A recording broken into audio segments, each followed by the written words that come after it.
man, we're going to move on to this 100 meters, man. This men's 100 meters, we had the rematch of Noah Lyles and Hurricane Kishane with Kenny Bernard, Trayvon Barmel, Christian Coleman, and Courtney Lindsay, Connie Sambini, Keen Blake.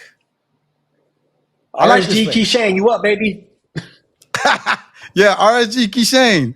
Tell us about your race, man. Tell us in the comments. Anyway, anyway, he overseas right now, so down there, boy. Hey, we'd like to thank. We have over 700 people listening right now. We are so grateful, and we thank you all for being a part of our chat and listening to us as we speak. We appreciate you guys. Hurricane Kishane got it done. Am I surprised that he got it done? No. The way he got it done, I thought it would have been a more commanding win. Knowing what we know of saying, they say he had a delayed flight and he flew in kind of like last minute. I get that. But like they say about Sharika, he might be loaded too.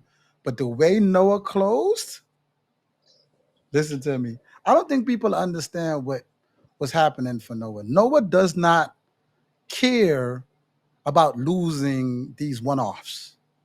Noah's care is preparation and how he works on things, right? This was to see for him and his coach to see where he is, test his legs, and every race that he runs and he gets stronger. He lives his life like a real anime character. Like he's going to get defeated today, he's going to get stronger in the next one. You know what I mean? This is how these things are working for him. Noah feeling is I don't have to win the one except the one that counts, which is world championships. So if he loses in Lausanne, he's measuring up, him and his coach are measuring up these guys to see where they can win and lose the race, what they can work on. But he does not really care about losing these one-offs in these diamond leagues. He's running in these races to get his legs right. And I'm not like a huge Noah fan. I like Noah because he says what he says and then he delivers. He says what he says, then he delivers. Nobody can stop him from delivering. So you can't hate on that. So at the end of the day, Noah ran and executed a pretty good race. He still was stuck to the blocks like he was in the fly trap. But from his transition to his finish was damn near perfect with 990. And 990 and 987 ain't that much of a difference, bro. That's really, really close. What was your thoughts on the race? Man, let's play the race back one more time. I gotta watch it again because I agree 100% with you on this one, dog. Because when you watch that race, the men's 100 meters. Let's play that men's 100 meters back. When you watch the men's 100 meters, not this one, that one. There we go. There we go. So when you watch this men's 100 meters, you're right.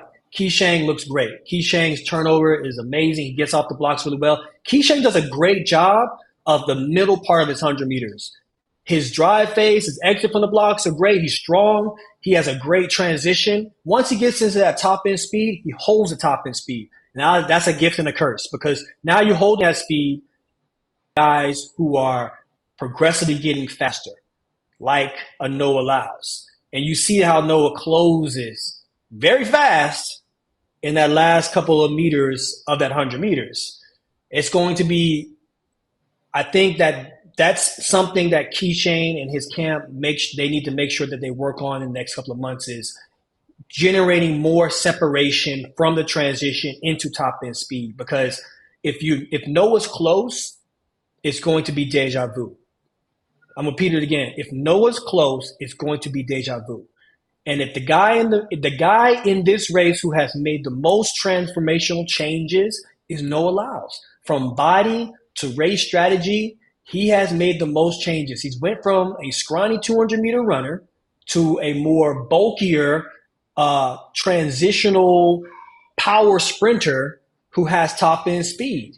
So you can tell that he is not worried about losing these smaller races because he's working on things. And like you said earlier, Rod, like he doesn't care about the Poland race or losing it. It's the fact of what are we going to do when it's time for the World Championship Finals? That's where he's going to show up at.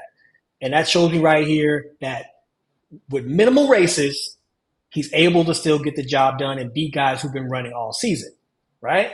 So when you look at people like a Kenny or Courtney or Simbine, like these guys have been running constantly while Noah took off about 2 months or more. So that tells you right there he has a strategy. He has something that he knows that he's working on, and he's going to be even faster by the time a month comes. So that's a tough one, man. And I see people in the chat talking about, where we think Kenny's going. My thing with Kenny is Kenny has the motor to get it done. Kenny can win the 1 and the 2. He has the motor to get it done. For me, I think it's his angles. He worked on his start, and he showed us that he can run 9.7 because he worked on his angles from the start. He didn't pop up. He had a better drive face. He was stronger. Even the races that he ran years and years in the past, like he has a shorter arm swing and rotation, which causes him to have shorter leg rotation as well, which doesn't make you have better velocity as you're running down the track, right? So that was people like DeGrasse and Noah were eating him up for lunch because of that situation. Now he's generating more powerful arm swing, right? So I think he'll be a more formidable opponent, but that's something Kenny needs to work on in the next couple of months as well. Be more comfortable with having bigger arm swing. It gives you more rotation with your legs, and you'll be able to power down the track, especially in those last 20, 30 meters of those races, because that's where it's going to count the most. For Kenny, this was his real test, right? He was running against the other guys who were very good opponents for him, but this was his real test. His real test, he went up against the gold and the silver medalists, right? He ran 996, you know what I mean? Which is not a bad time, you know what I mean? But after running all those rounds and his body going somewhere that, like, in a long time that it's had, in a year that it hasn't been, I think that his body might have been a little taxed going into this Diamond League. Was he able to have the greatest showing? No. But everybody's going to be listening to Kenny now because he was the beginning of the year star, right? He was the only guy running fast times and looking for people like Kishane and Noah. Then he said things like, oh, when I race Noah again, he won't beat me. But Noah beat him. So, this is definitely going to make him look a little different. So now he said something again that people will be looking for. He said, next time I get on the track, you'll see me making PBs. People are going to be looking for that. If that doesn't happen, then people are going to be looking at him kind of sideways. The difference between him and Noah going to tell you something, and Noah going to do that. If he say, hey, I'm going to slap you in the face, he going to slap you. He going to slap you.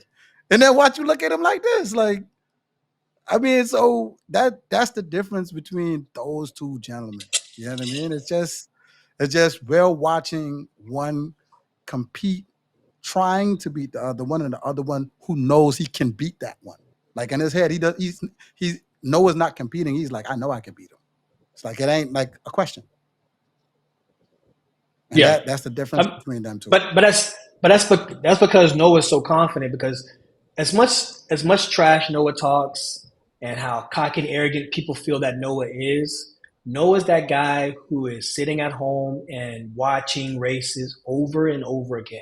He's not just watching his form and technique. He's watching Kishane. He's watching every guy he has to run against or formidable opponents. He's watching what their flaws are. He's watching what their strengths are. And he's going to practice to figure out how to be able to neutralize him. He's thinking like a champion, y'all. I'm just letting y'all know.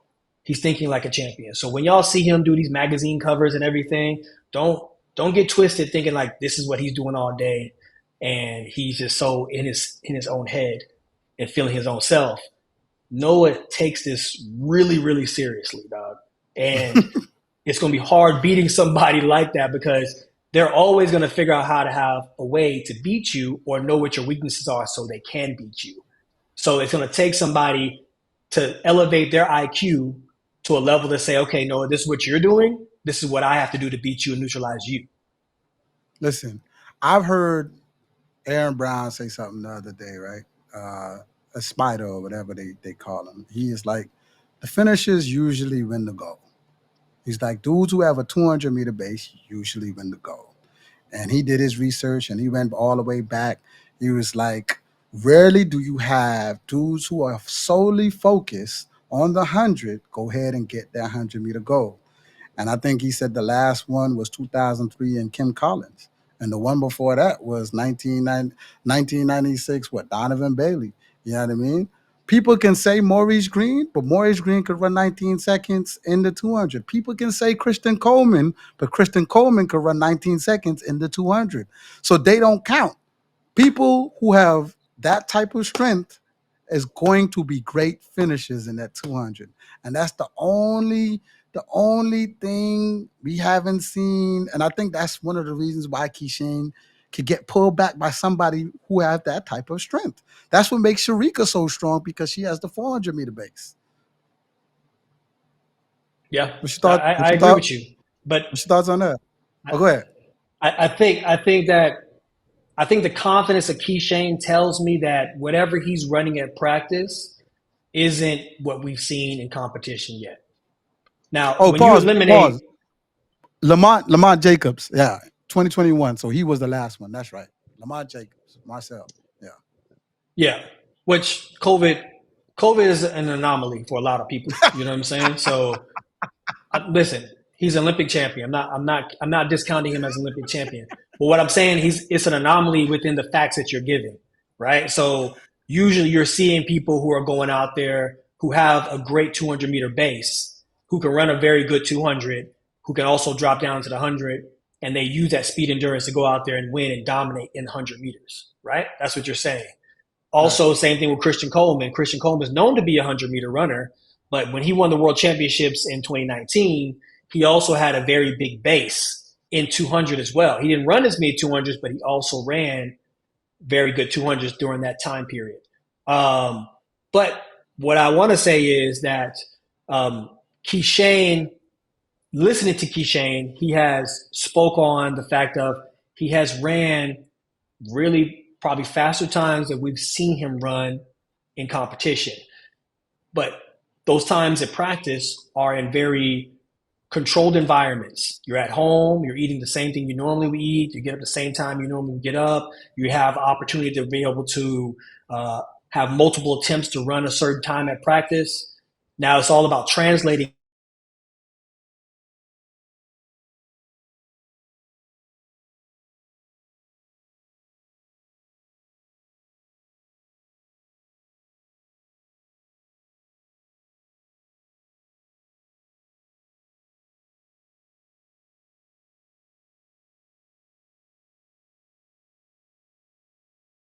a very tough one for him to be able to make sure he transitions all that effort that he's shown at practice that shows he can run.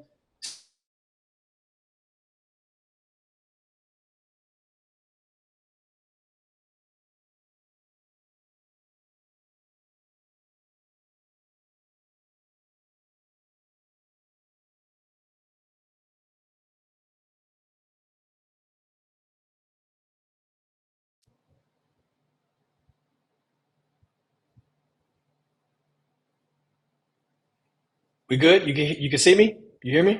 I can see you now. It froze for a minute. Okay. We buffering. Yeah, that's what the chat told us. We buffering. Appreciate y'all chat. We got 900 people in the chat. I'd like to thank everybody in the chat, man. If y'all like our show, if you're not subscribed, please subscribe. Hit that subscribe and like button. Share with your friends. We just want to tell you we are very grateful that we have 900 people listening to us. Justin, if you just want to repeat yourself on that.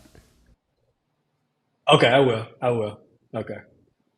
So yes, legendary Jackson. I was still talking when we were frozen, but all I'm saying is, what you do at practice, you can really do that. But the fact of now you have to go and say, take yourself out of that comfortable environment where you're at in your same time zone, eating the same nutrition that you usually eat, and then now you have to take yourself all the way to Japan, which is on the other side of the world, and now you're eating stuff that you usually don't eat in a foreign country and a different time zone, and now you have to replicate what you've done at practice. I believe Kishane can run faster than what he's normally has shown us. I know he can. I can see it. But now he has to show up in the finals and do that for the world to see. That's what counts the most. Now, I don't want to get our listeners in a bunch. I ain't gave out no medals. I didn't say Noah getting the gold or somebody else. And I know we still have a monster out there in Oblique Seville. I know he's out there. But Oblique Seville was my pick during the Olympics. And we seen what happened. It's not his fault that he got hurt or cramped or whatever he did. I'm just saying we got to see him do it for real. So, all my money was there and I lost. So I'm just saying, hopefully he go get back right. Now, his run with Noah early in the year was very impressive. He runs his 9.8's probably the most comfortable that I've ever seen. Just easy 9.8's, putting up the one finger and everything. Somebody of his stature handling 100 like that is amazing. But I definitely gotta see him do it when it counts. That's it. Look, we're not writing anybody off. It's huge. It's exactly what we want to see. Of course, I'd like to see like a little faster, but again, 990. I beat the people I needed to beat. Of course, Kishane is one of those people where if he beats me, I'm not going to be sulking around. He's a great competitor. He's a very fast man, so I still feel like he's in my pocket. Next time we race, I'll have something even better. Yeah, today you competed with Bednarek and Lyles. How important is it for you to win against them? Honestly, it's me against myself. Naturally, they're going to add to the flame and the competition. That adds so much volume to the field and what we're potential of doing out there. But that adds to my potential of even going faster. So, end of the day, it's me against me. Noah Lyles told me that the next time he's going to have you in his pocket. What is your reply to that? Well, my pocket's going to be so far ahead, so let's see. Hey, if he say that means he know. Like I said, man, that Frano camp, when they do things, they know, right? So he might be loaded too. But like I said, he said he's going to be so far in front, he's already made the statement that, why I got to work on a dip. If I handle what I'm supposed to handle in the beginning of the race, there's no need for a dip. Y'all going to be watching ass and elbows. You know what I mean? If that's the case and he plans to be that far in front, Noah's going to plan to be right there, player. So if you planning on running 9.6, I want you to know that's in his plans to run 9.6 too. So however you want to shake that up, y'all go ahead and do it. But I do feel like this medal stand in the 100 will look kind of different from last year.